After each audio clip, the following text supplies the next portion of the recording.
Vous pensiez savoir c'était quoi la discorde entre sunnites, chiites, l'héritage à partir de la grande dispute, à partir de la mort du prophète, paix et bénédiction soit sur lui, et qui devait reprendre le califat et ceux qui suivaient Ali et tout. Et bah apparemment c'est pas totalement ça, on va voir, peut-être qu'il y a des choses qu'on ne savait pas. Allez, c'est parti avec Averroès qui d'habitude fait des vidéos plutôt cool. Donc on va regarder celle-là. C'est parti mon petit Kiki. 2006, à Samarra en Irak, un attentat à la bombe ravage le sanctuaire Al-Askari. Pour les chiites, c'est un choc, puisque ce lieu abrite les tombes de... Alors comme vous voyez, dans le monde musulman, on n'aime pas tout, mais pas du tout ce qui est surchargé. Hein. On aime des styles épurés, où on laisse un peu d'espace, mais dès que c'est surchargé, non, on n'aime pas ça. C'est ouf, hein. Moi, par exemple, ça, j'aime pas trop, parce que c'est trop, là, t'es waouh. Hey, laissez-moi respirer. Revendiquée par Al-Qaïda, cette attaque a intensifié de manière dramatique les tensions entre chiites et sunnites, déjà attisées par l'invasion américaine de 2003. Une vague de violence intercommunautaire embrase alors tout le pays, menant à une guerre civile qui durera pendant 2 ans, causant la mort de plus de 200 000 personnes et la fuite de plus de 2 millions de réfugiés. Alors, comment expliquer de tels affrontements ? Pour beaucoup, c'est surtout la conséquence d'un conflit qui dure depuis 1400 ans, à la suite des... Ça, c'est vraiment la lecture de Teubé. Ça, c'est vraiment la lecture typique des Jacques Le Fou et compagnie. Alors, pour comprendre ça, il faut aller dans le Coran. Voilà, dans le Coran. Tout est expliqué dans le Coran et les hadiths. Tout est là. Là, la vidéo sur Malm, l'entretien que j'ai fait avec Malm, il y a quand même un commentaire. Ce gars raconte n'importe quoi. Pour comprendre ce qui se passe en Israël, il suffit de lire le Coran et la Sunna. Tout est dans le Coran. T'es là, mais... Oh, j'en ai marre. La même logique que les plus bas du front des Wahhabites. Il n'y a pas besoin d'étudier la philosophie, l'histoire, tout est dans le Coran en fait. Des divisions après la mort du prophète Muhammad en 632. C'est ce qu'explique un article du Time en mars 2007 intitulé « Sunnites contre chiites, pourquoi ils se détestent ?» ou encore de The Independent en 2016 titrant « Sunnites et chiites, 1400 ans de division de l'islam expliqué ». Ça, c'est vraiment une lecture culturaliste, hein, mais c'est une lecture très orientaliste du monde musulman, du monde arabo-musulman, à penser que pour comprendre les sociétés arabo-musulmanes, il suffirait de lire le Coran et la Sunna, ce qui est complètement débile. Mais vous voulez un exemple autre pour comprendre Israël, il ne suffit pas de lire la Torah. Pour comprendre le Vatican, pour comprendre le fonctionnement du Vatican, il ne suffit pas de lire la Bible. Vous ne comprendrez pas grand-chose à les enjeux internes, comment le Vatican a évolué, les enjeux internes, si vous ne lisez que la Bible. Faut arrêter de penser que les musulmans ne seraient guidés que par le Coran et la Sunna, et comme si en plus tu n'avais qu'une lecture du Coran et de la Sunna, voilà. Cette vision, eh bien, elle est fausse. Ah oui, bah oui, non mais il y a 2 livres que j'avais conseillés. Celui-là, il est très bien. C'est vraiment un truc, un long, il fait je pense 500 pages, mais ça résume très bien l'histoire du Moyen-Orient. Alors c'est vulgarisé les gens, hein. C'est vulgarisé mais ça se repose sur plein de travaux, mais c'est vraiment une vision large de l'histoire du Moyen-Orient. Et John Toland, Nouvelle histoire de l'islam, je me suis complètement trompé dans le titre. John Toland, Nouvelle histoire de l'islam, qui est vraiment très cool, vraiment très cool.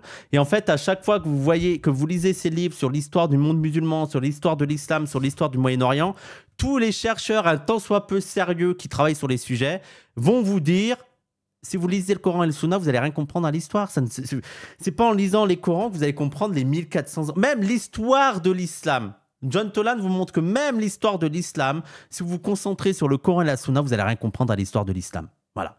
Donc, et dans ces livres, on voit que les relations entre les chiites et les sunnites, déjà, la dichotomie vraiment claire entre chiites et sunnites, elle a mis du temps à apparaître. Ça n'a pas tout de suite été fait avec la mort du prophète, paix et bénédiction soit sur lui, ou même après la fin des 4 califats, là, des califats bien guidés, comme on dit.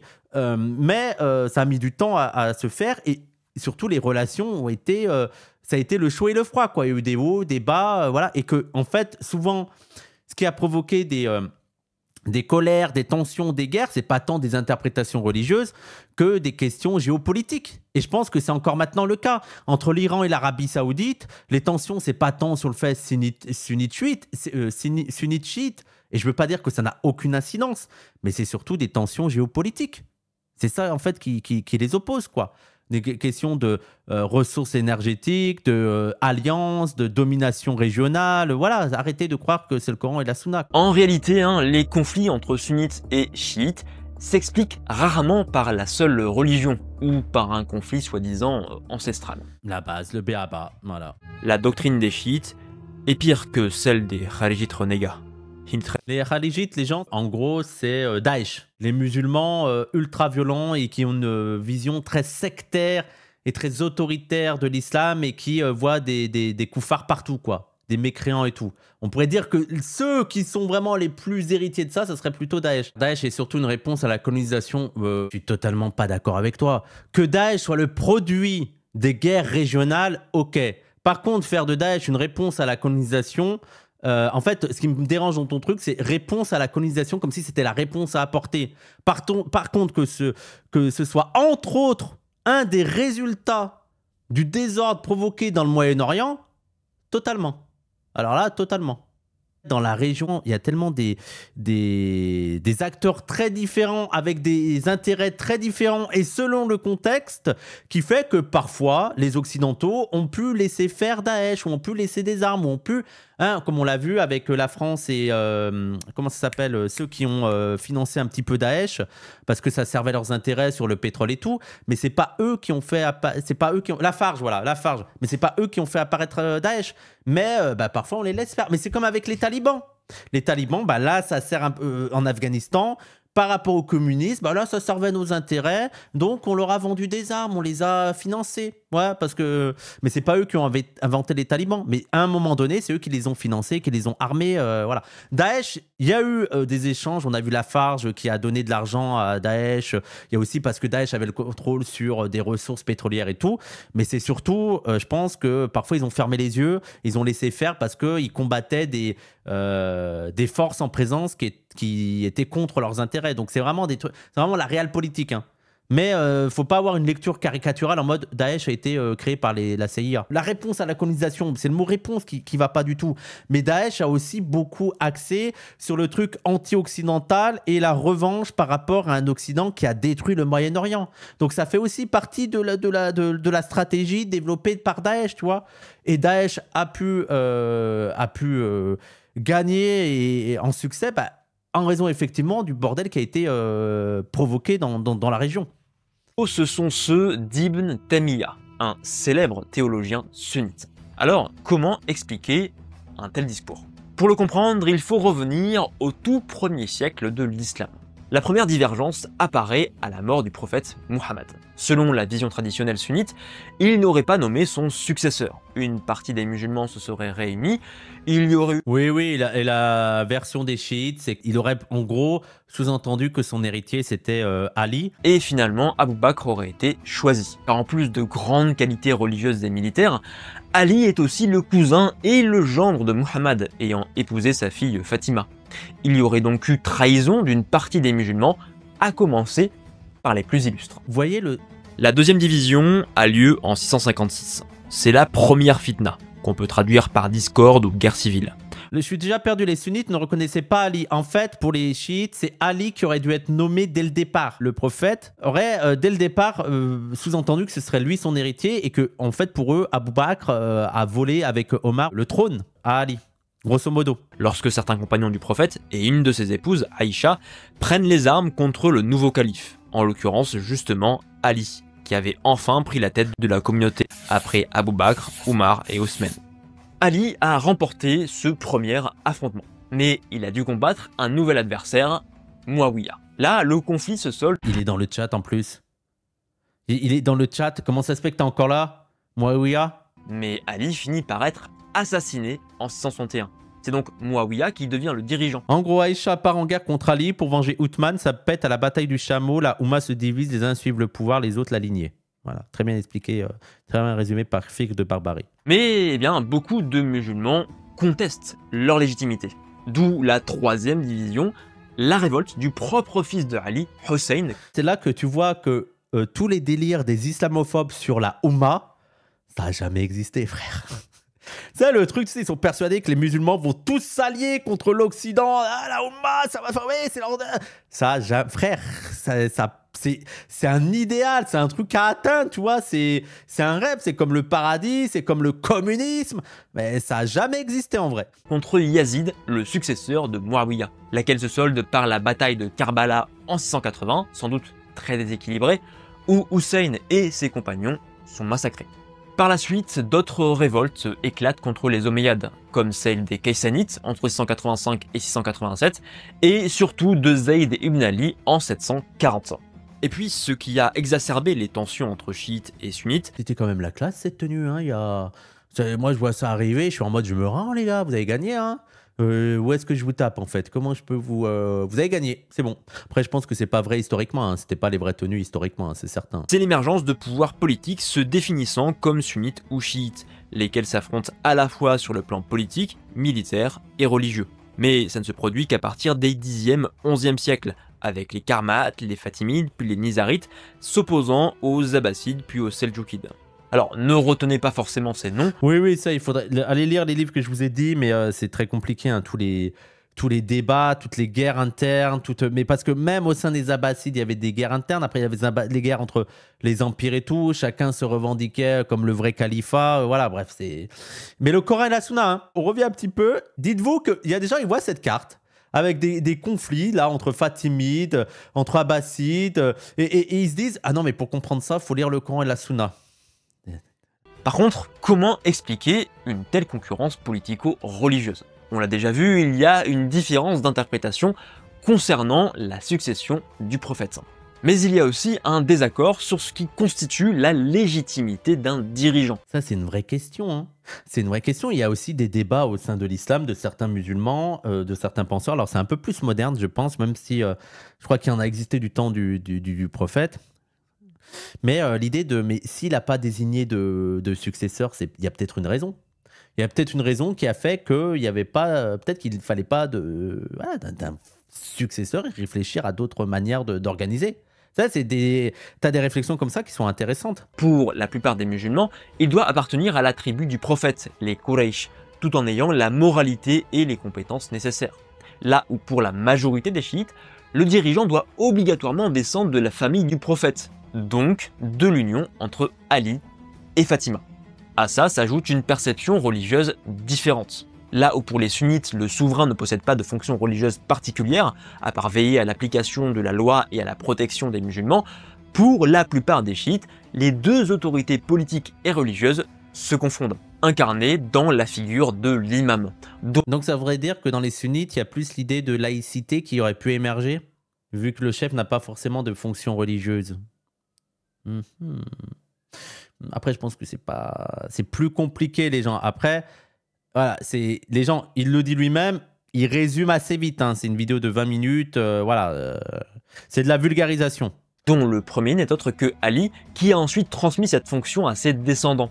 Car pour les chiites, sa désignation en tant que successeur par le prophète n'est pas juste politique, c'est aussi une passation religieuse. Ali posséderait des connaissances uniques héritées du prophète. Il détiendrait le sens réel du Coran et donc de la révélation divine.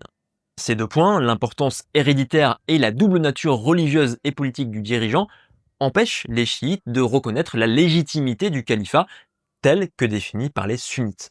Cette vision du passé et toutes ces conceptions influencent aussi les pratiques chiites, dont certaines scandalisent les sunnites. C'est le cas notamment des malédictions publiques prononcées par les chiites à l'encontre des 3 premiers califes, de certains compagnons et de Aïcha par rapport à leur opposition à Ali. Attention, hein, ce type d'action concerne surtout les siècles passés. C'est beaucoup moins répandu aujourd'hui, et pas tous les chiites, hein, puisque les zaydites s'y opposaient. Encore une fois, hein, je vous dresse un tableau général, voilà. Et vous verrez pourquoi c'est bien plus complexe. Voilà, on rappelle. Il y a un moment donné, si tu veux aller dans la complexité, il n'y a pas de secret, il faut aller lire. Mais c'est pas une obligation, hein. Je suis pas en train de vous dire c'est une obligation de lire. Mais si tu te dis en mode « Ah, la vidéo explique pas tout », tu peux pas être plus précis qu'un livre. Pratique, celle de la commémoration de Ghadir Khoum, puisque selon les chiites, ce serait lors du sermon de Ghadir Khoum que le prophète, à la toute fin de sa vie, aurait reconnu Ali comme son successeur. Ah, mais il l'aurait fait publiquement selon eux? D'accord, moi j'ai toujours pensé que c'était des sous-entendus, que voilà, et que les gens étaient au courant, mais qu'ils l'avaient un peu caché dans le cercle proche. Mais non, en fait, pour lui, il y a eu un moment où il y a eu publiquement, quoi. Ce qui est contesté par les sunnites. Il y a aussi le fait d'ajouter des louanges à Ali dans l'appel à la prière, ou encore de commémorer le martyre de Hussein lors de Ashura au sein de cérémonies jugées excessives et semant la discorde parmi la communauté musulmane. Même si, attention, une partie de ces excès, notamment la flagellation, ne sont le fait que d'une minorité de chiites. Oui, ça, c'est le truc qui est souvent utilisé pour se moquer des chiites de la part des sunnites. Vous avez tous vu ces images assez impressionnantes. On voit des musulmans se flageller avec des couteaux, donc ils saignent et tout. Et donc, c'est souvent le truc qui est utilisé par les sunnites pour se moquer des chiites en mode vous êtes des tarés, vous faites ça et tout. Mais bon, c'est qu'une minorité qui fait ça, une minorité des chiites. Hein. Les chiites répondent d'ailleurs souvent que bah, non, tous les chiites ne font pas ça. Donc vous voyez qu'il existe des différences majeures entre sunnites et chiites. D'ailleurs, les commémorations d'Ashura et de Khanir Khoum auraient provoqué de terribles émeutes à Bagdad en 1031. De nombreux habitants auraient été tués, plusieurs quartiers incendiés, des maisons et des boutiques pillées. À partir de là... Un jour normal dans le 93, j'ai l'impression. Hein.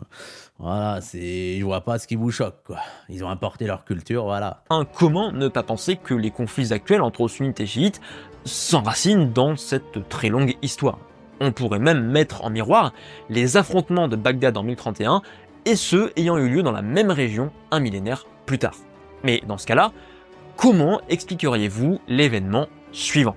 Entre 739 et 740, Zayd ibn Ali, le petit-fils de Hussein, se révolte contre les Omeyyades. Une insurrection qu'on considère aujourd'hui comme chiite. Pourtant, parmi ses soutiens, on trouve un certain Abu Hanifa, le fondateur du hanafisme. Et qui est sunnite. Et c'est ce qu'on voit dans le livre, dans les livres sur l'histoire et tout. En fait, il y a des empires où il y avait parfois des collaborations, on va dire, des ententes, ils ont pu coopérer, ils ont pu coexister entre sunnites et chiites, même à la tête du pouvoir, voilà quoi. Une des 4 écoles juridiques sunnites actuelles. Donc, comment expliquer qu'un sunnite ait pu soutenir un chiite? Et oui, cette vision de relations naturellement conflictuelles et millénaires en prend déjà un coup. Bah oui. Vous allez le voir, la réalité est bien plus complexe. En 750, la nouvelle dynastie des Abbassides renverse celle des Omeyyades.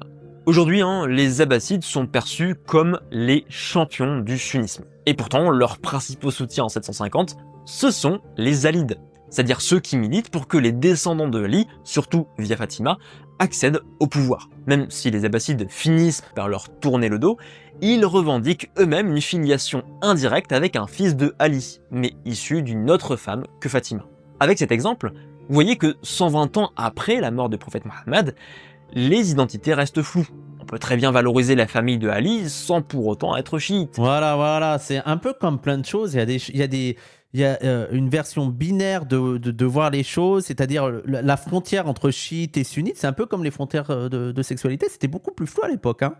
C'est vraiment un truc très contemporain, que t'es soit ça, que tu peux pas être les deux. Non, il y a des identités, il y a des catégories. T'es dans une catégorie ou une autre. Il y a des trucs, c'était plus flou à l'époque, quoi. C'était plus fluide.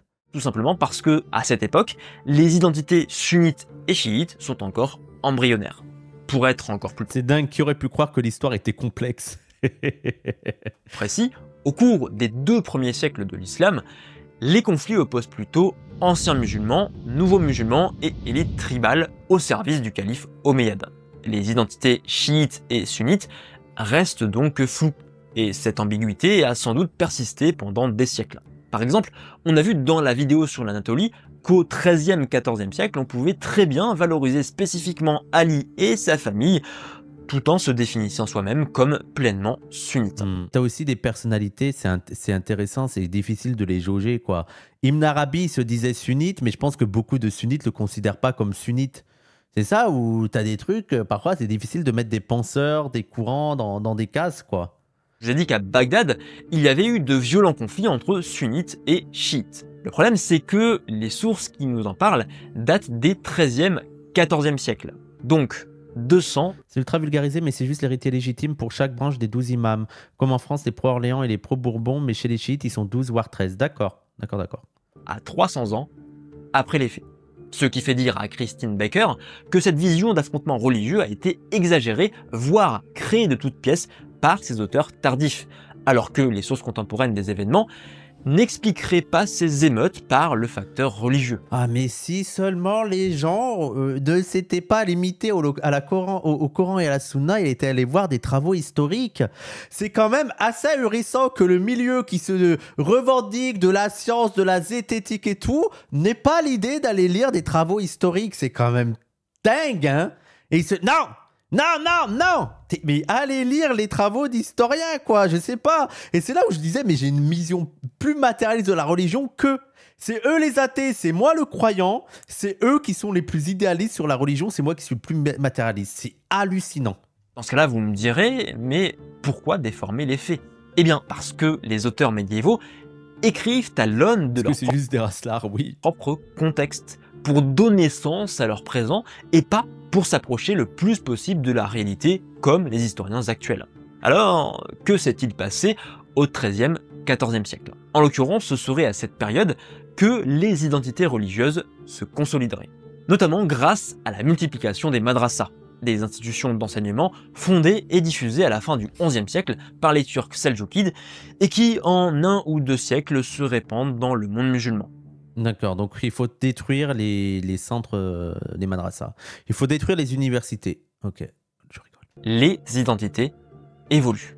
Toutes ces conceptions religieuses dont je vous ai parlé, cette perception du passé et toutes les pratiques qui en découlent, résultent de plusieurs siècles de développement, ce qui invalide la thèse de conflit sunnite-chiite qui aurait commencé dès le 7e siècle, puisqu'à cette époque, ces groupes n'existent pas ou sont à peine naissants. Donc en fait, ouais, vraiment le conflit sunnite-chiite a été créé par les êtres humains en fait. Et par certains savants qui ont trop figé les catégories et qui ont trop essayé d'appliquer leur lecture, une vision sur des conflits. Et qu'en fait, c'est fou comment la production humaine, et d'ailleurs je voudrais rappeler, c'est la religion qui fait les hommes, c'est pas les hommes qui font la religion, comment c'est la production humaine qui a créé ces identités et même les conflits qui vont en suivre. C'est ouf, l'impact qu'on...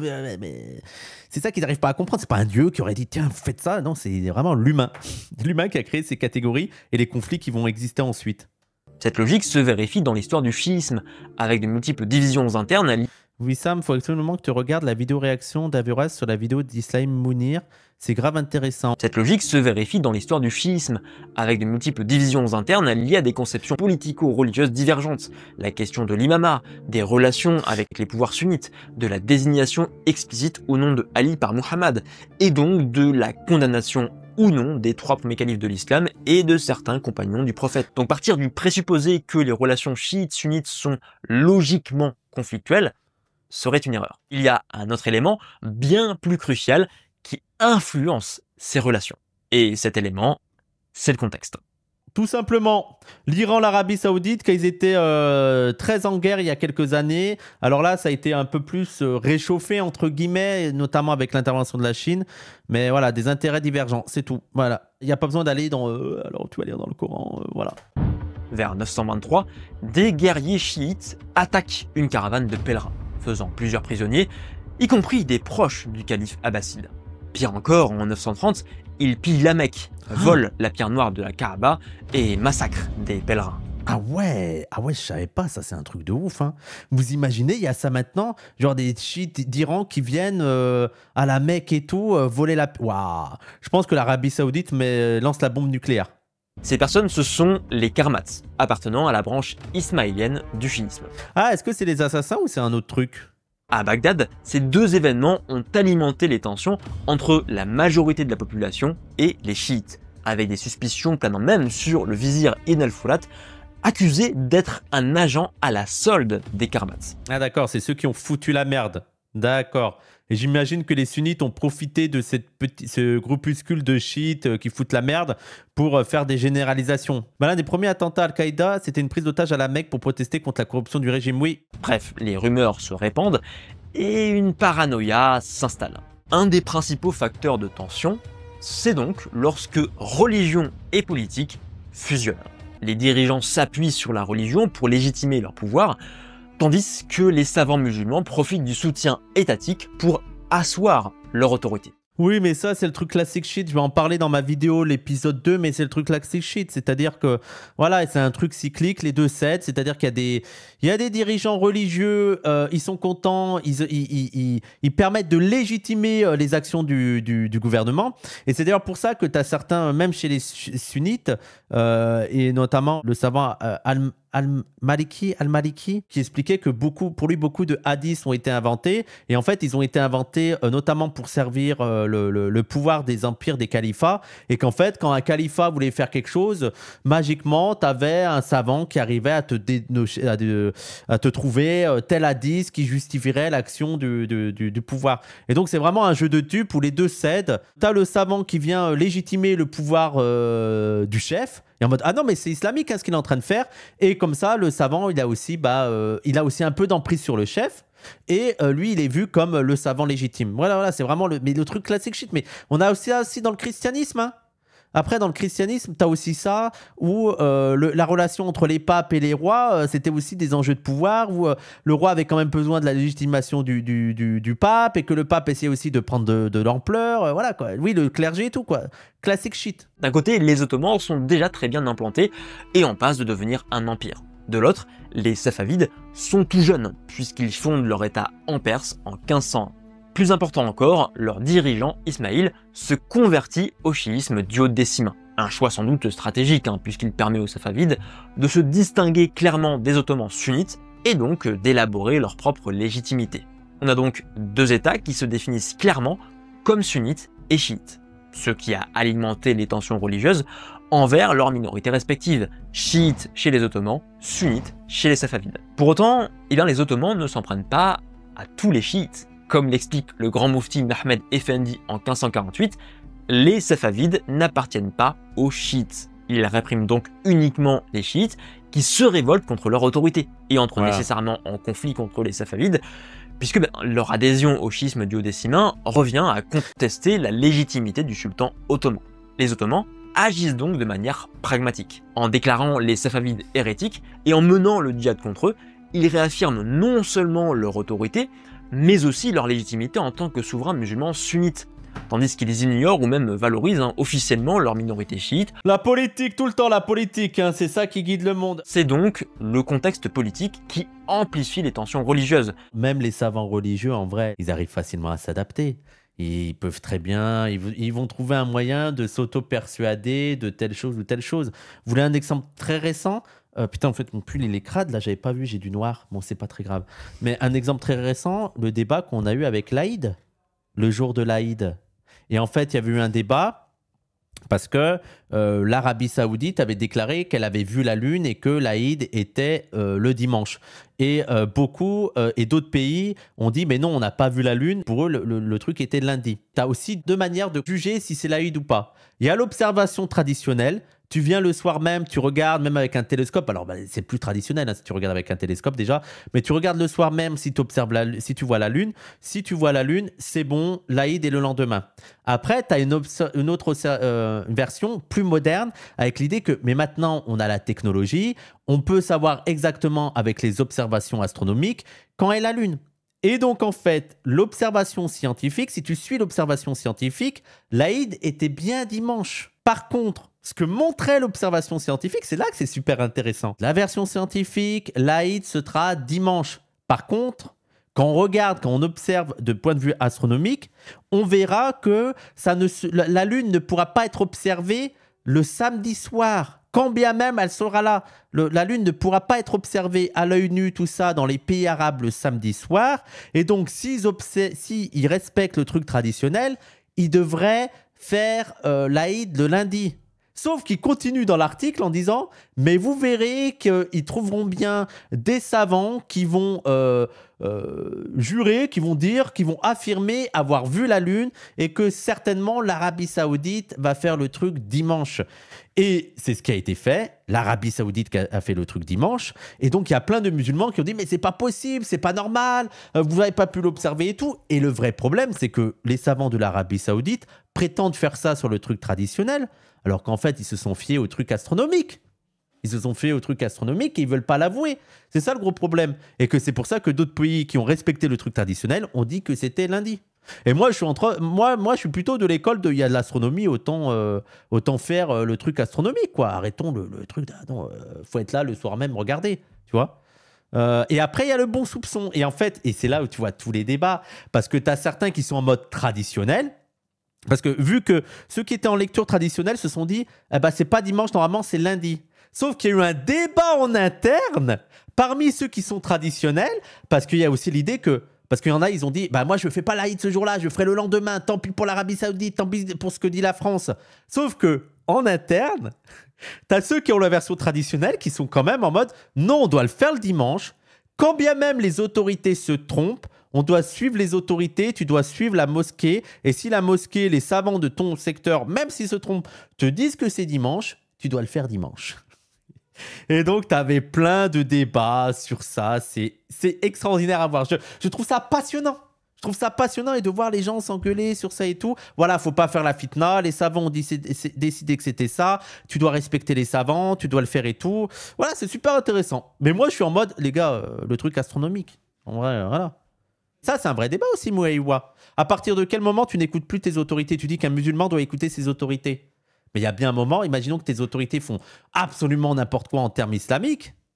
Ah, faut pas croire que les débats ils sont réglés en mode non mais c'est déjà fixé. Voilà. Les lettres ottomanes envoyées aux Safavides les désignent, je cite, comme des frères musulmans.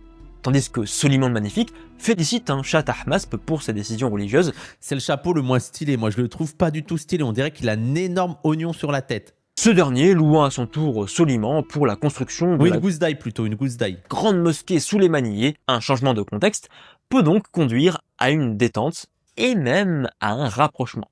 C'est ce qui se passe en 971 quand nos fameux Karmates combattent désormais au nom des califes abbassides, ce qui paraissait tout bonnement inconcevable quelques décennies plus tôt. Le fait est qu'ils ont tous les deux le même ennemi, les califes fatimides. Ce n'est qu'au cours des 20e et 21e siècles qu'une nouvelle cause de tension apparaît. À ce moment-là, une pluralité de facteurs impactent les relations sunnites-chiites. Et le cas irakien l'illustre parfaitement. Mais attendez, il y a vraiment des gens qui ont pensé la guerre en Irak à travers sunnite-chiite. Leur explication, ça a été... c'est un conflit. Bonjour, alors moi j'ai lu le Coran, j'ai lu la Sunna. On ne peut pas comprendre son conflit si on n'a pas lu le Coran et la Sunna. Voilà, c'est vraiment une haine qui dure depuis 1400 ans. 1400 ans de haine et là... Les États-Unis attaquent l'Irak sur fond de fausses accusations nucléaires contre Saddam Hussein. C'est dingue, on se rend pas compte. On a eu la pendaison de Saddam Hussein à l'écran, à la télé et tout. Et c'est ce que disait Nadia Tazi, qui a écrit un excellent livre, Nadia Tazi. Voilà, si vous vous intéressez aux masculinités et tout, et notamment la masculinité dans le monde arabe et tout, allez lire ce livre, il est excellent, Le genre intraitable, politique de la virilité dans le monde musulman. Et elle revient sur la mort de Saddam Hussein, et elle dit, mais le pire là-dedans, c'est que les Américains ont rendu Saddam Hussein iconique et même sympathique à l'égard de beaucoup de musulmans. Beaucoup de musulmans n'aimaient pas Saddam Hussein pour ses politiques et tout, mais ils ont trouvé ça affreux qu'il soit pendu. Et en plus, c'était pas le jour de l'Aïd. Il y avait pas un truc, c'était pas un truc religieux ou un truc comme ça et tout. Elle a dit, mais ils l'ont rendu iconique. Parce que lui, en plus, voilà, c'est ça, le jour de l'Aïd et tout. Ils ont fait ils se rendent pas compte de ce qu'ils ont fait. Mais allez lire ce livre, il est vraiment incontournable. Peut-être que je l'inviterai un de ces quatre. Même ma mère qui aimait pas Saddam, ma mère, c'est la blanche. Ah non, la guerre, tout ça et tout. Elle a trouvé ça horrible, ça lui a attiré de la sympathie pour Saddam, de le voir là être pendu comme ça et de réciter la shahada et tout avant de mourir. Il y a eu un truc en mode... Elle a eu de l'empathie pour lui, pour vous dire. Ce gars a fait des monstruosités. Ils ont quand même réussi à ce qu'on ait de l'empathie. Parce que t'es en mode, mais les gens, on ne veut pas s'abaisser à ça, quoi. On ne veut pas s'abaisser à être le même monstre que lui. Et ce qui nous sauve, c'est qu'on a quand même de l'empathie pour lui quand il se fait pendre. C'est ça qui nous différencie de Saddam Hussein. Lui, il n'avait pas de l'empathie pour les gens. Il faut garder cette empathie. Cette opération, les Américains l'ont intitulée « Liberté irakienne ». Car officiellement, une de leurs ambitions est de libérer le pays d'un dictateur sunnite écrasant les populations chiites et kurdes du territoire. Après, il fallait juste libérer l'Irak d'un dictateur. Par contre, je ne crois pas qu'on le libère en bombardant le territoire, en foutant la merde et tout. Hein. Voilà. Juste un petit exemple. Hein. Juste un petit détail, quoi. On rappelle que Saddam Hussein a été soutenu par les États-Unis. Hein, donc ils veulent renverser un dictateur qu'ils ont installé et que c'est un dictateur, quand ils servaient leurs intérêts, ils étaient en mode vas-y continue frérot, et c'est à partir du moment où ils servaient plus leurs intérêts, c'était en mode la démocratie. La démocratie! Vous verrez qu'ils sont capables de nous faire ça avec l'Arabie Saoudite. Hein, parce que vous voyez qu'il y a de plus en plus de dissensions entre les États-Unis et l'Arabie Saoudite, sachant que l'Arabie Saoudite, c'est presque une création des États-Unis. Hein. C'est les États-Unis qui ont permis à l'Arabie Saoudite d'être aussi puissante. Hein, on ferme les yeux, on donne de l'argent et tout, les Saouds, le pétrole, tout ça, voilà. Et je suis persuadé que d'ici 10 ans, ça va être en mode il faut libérer l'Arabie Saoudite, il faut libérer le peuple saoud des tyrans, il faut libérer le peuple saoudien des tyrans saouds. Vous allez voir que ça va être ça. Alors que c'est eux qui les ont mis en place. Dès que l'Arabie Saoudite va être trop contre leurs intérêts, ça va être il faut bombarder l'Arabie Saoudite. Pour la démocratie. Pour la démocratie. Les chiites représentant environ 60% des Irakiens, ils sont donc passés du statut de minorité persécutée et quasiment exclus du pouvoir à celui de leader politique du pays. Autre changement radical, les chiites peuvent désormais revendiquer ouvertement leur identité à travers des cérémonies religieuses ou des manifestations massives. Donc non seulement les sunnites sont dépossédés du pouvoir, devenant même marginalisés politiquement, mais en plus ils éprouvent un choc face à cette éruption du militantisme chiite. Et surtout, une crainte, celle de voir leur propre situation se dégrader, leur pays devenir chiite et s'allier avec l'ennemi iranien. C'est tragique, hein, le Moyen-Orient, hein, c'est tragique. J'ai l'impression que ça fait 40 ans, c'est la guerre, quoi. 40 ans qui vivent dans les ruines, les gens meurent, c'est une folie, hein, c'est une folie. Comment ça s'appelle le paradoxe? Tu avais quelqu'un en géopolitique qui avait montré ça, que les pays qui avaient le plus de ressources, c'est là où ils avaient le plus de malheur et tout, en raison du capitalisme, hein, c'est peut-être le truc. Ressource curse. La malédiction des ressources. Après, pour moi, c'est pas la malédiction des ressources, c'est l'impérialisme. Hein. Et mettre tous ces événements sur le dos d'un conflit sectaire de plus de 1400 ans. Ou bien essayer d'identifier tous les facteurs ayant déclenché ces violences. Bon, évidemment, on va choisir la seconde option. Depuis quasiment un siècle et la création de l'Irak en 1921, les chiites sont marginalisés.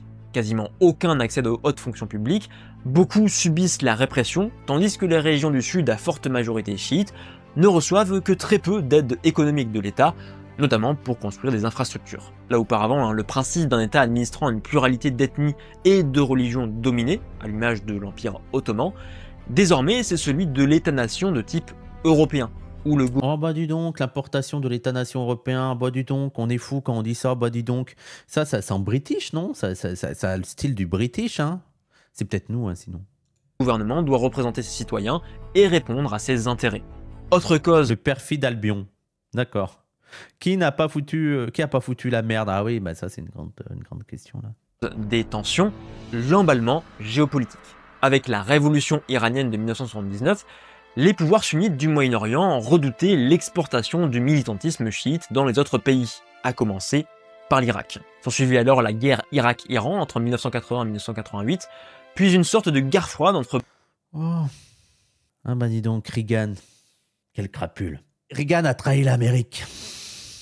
Bloc sunnite, représenté par l'Arabie Saoudite, et bloc chiite avec à sa tête l'Iran, où désormais les sunnites redoutent la création d'un croissant chiite. T'as des liens entre l'Iran, la Syrie, sans que ce soit forcément la même religion, mais encore une fois les gens, la géopolitique. Depuis tout à l'heure, on n'arrête pas d'essayer de montrer des exemples faut arrêter d'exagérer la guerre entre sunnites et chiites, mais on en a un sous les yeux depuis un moment en fait, le Hamas. Qui est le principal financeur du Hamas? Et d'ailleurs, tout le monde le sait.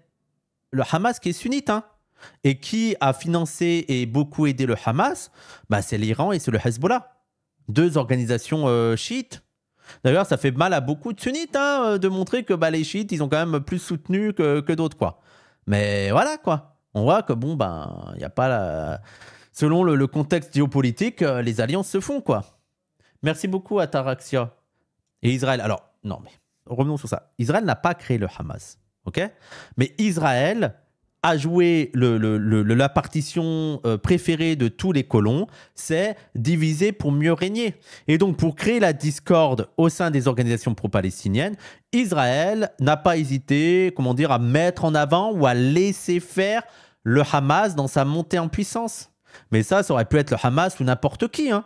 une situation géopolitique complexifiée par la diplomatie et les interventions occidentales. Enfin, il y a aussi l'impact du boom Internet. L'essor des réseaux sociaux facilite la diffusion des nouvelles, des rumeurs, des fausses informations, mais aussi des messages haineux. Oui, et ça c'est adressé à nous, hein, les messages anti-chiites aujourd'hui, là. Les musulmans de France, la sunnite et leur anti-chiisme à 2 balles, j'en peux plus. J'en peux plus, je suis en mode, on n'a pas vraiment d'autre importance que ça. Je crois que Bassem, il est ultra anti-chiite, il me semble. Il a plein de trucs, mais vraiment teubés et tout. C'est insupportable, quoi. C'est ça le conflit qu'on doit vraiment mettre en avant, le conflit sunnite-chiite. Sérieusement? Sérieusement? Toi, tu es quoi? Bah moi, je serais plutôt sunnite, les gens. Tu es plutôt dans le courant sunnite. Et pourtant, hein, malgré 2 guerres civiles et des centaines de milliers de morts, ces tensions entre sunnites et chiites ont largement diminué. Parce qu'il a fallu faire front commun contre l'État islamique entre 2014 et 2017. Parce que, désormais, ce sont avant tout les clivages internes qui dominent, avec une compétition politique au sein des partis sunnites et chiites. Quant aux populations, elles dénoncent la corruption des élites plutôt que leur identité religieuse. Ouais, c'est ça. Oui, chiite, sunnite. Je pense qu'il doit y avoir les mêmes débats que chez nous en mode ouais, sunnite, chiite, de toute façon, c'est de la merde au pouvoir. De toute façon, c'est pareil, c'est tous des corrompus. Je suis sûr, il y a des trucs comme ça.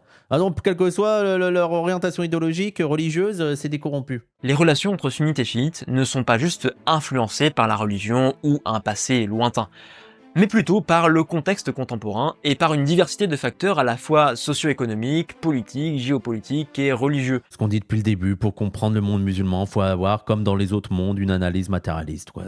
Maintenant, si vous souhaitez aller plus loin, vous défaire des visions caricaturales et il va combattre faire des pubs chiites, pour ses vous cours, y c'est ça. aidera. Ça me dérange pas trop, lui, ça va, quoi. Tu sens qu'il y a un travail derrière. C'est pas les formations à 2 balles des influenceurs libéraux et tout. Il y a quand même un travail qui fournit et que je comprends que, voilà, c'est comme ça qu'il gagne sa vie. Et les vidéos que j'ai vues, c'est quand même assez sérieux, c'est sourcé et tout, donc ça va, ça me dérange pas. Au contraire, si ça vous intéresse, ça peut être cool. Bah écoutez, c'était bien, hein, rappeler la base. Non, il ne suffit pas de lire le Coran et la Sunna. Et surtout, alors le conseil que j'aurais, si vous voulez comprendre le monde musulman, la dernière chose à faire, c'est d'aller au live de Jack le Fou. Alors là, vous serez perdus, les gens. Ça sera la conclusion.